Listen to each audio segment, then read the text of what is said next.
नमस्कार. या आधीच्या व्हिडिओमध्ये आपण बघितलं आहे की उन्हाळ्यामध्ये आपण काय काय काळजी घेतली पाहिजे, स्वतःला उन्हापासून कसं सांभाळायला पाहिजे.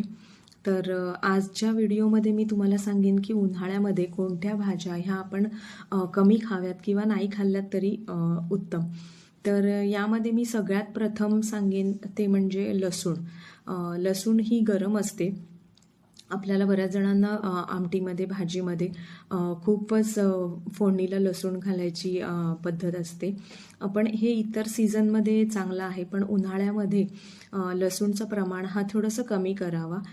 कारण लसूण जर आपण जास्त खाल्ली उन्हाळ्यामध्ये तर आपल्याला पित्ताचा त्रास होतो आणि जर पित्त वाढलं तर मग ॲसिडिटी आणि पोटात दुखणं, जळजळणं हे त्रास आपल्याला चालू होतात उन्हाळ्यामध्ये.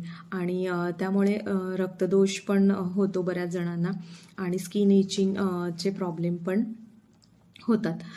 त्यानंतरची मी दुसरी भाजी सांगेन ती म्हणजे पालक.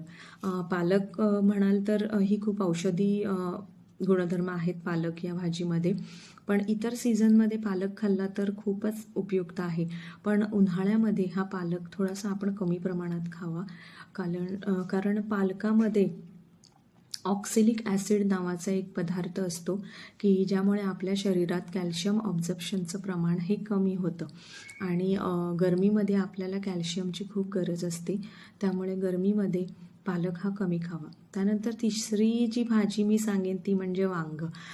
आपल्याला सगळ्यांनाच वांगं फार आवडतं. आपण भरली वांगी, वांग्याचं भरीत, वांगी भात असं वेगवेगळ्या पद्धतीने वांग्याचा उपयोग करत असतो जेवणामध्ये.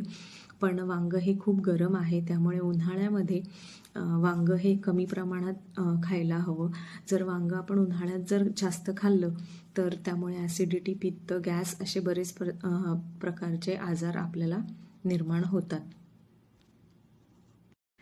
त्यानंतरची भाजी मी सांगेन ती म्हणजे फ्लावर. फ्लावरची भाजी ही उन्हाळ्यात तुम्ही कमी प्रमाणात खायला हवी.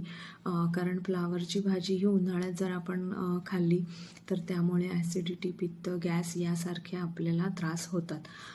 त्याच्यानंतर मी सांगेन मुळा. मुळा ही भाजी तर आपल्याला खरं तर हिवाळ्यात मिळणारी भाजी आहे, पण आजकाल उन्हाळ्यातही बाजारात मुळे मिळतात. पण उन्हाळ्यात जर आपण मुळ्याची भाजी खाल्ली तर आपल्याला सारखी सारखी तहान लागणे किंवा डिहायड्रेशनचा त्रास आपल्याला होतो आणि पुन्हा तेच ॲसिडिटी, गॅस यासारखेही त्रास आपल्याला उद्भवतात. त्यामुळे उन्हाळ्यात मुळा हा कमी खावा. त्याच्यानंतर सांगेन मी की मशरूम आजकाल बाजारात डब्बा पॅक करून मशरूम